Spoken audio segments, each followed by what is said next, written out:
পাশের তারাটেক এলাকায়ও আর্তনাদে ভারী বাতাস, আর নিশ্চুপ চোখ যেন বলে যায় এই শোকের কোনো ভাষা নেই। একে একে এসেছে নিষ্পাপ তিনটি প্রাণ, যারা স্কুলে একসাথে যেত, থাকতো কাছাকাছি। আজ পরের ঠিকানায় যেতেই তাদের জন্য পাশাপাশি প্রস্তুত তিনটি কবর।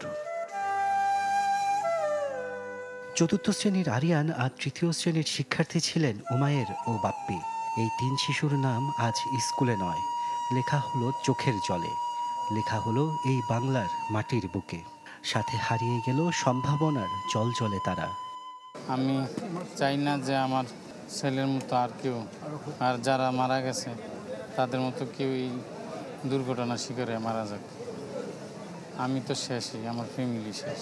এই শোক আমার, আমি তো থাকবো। আমার ভাই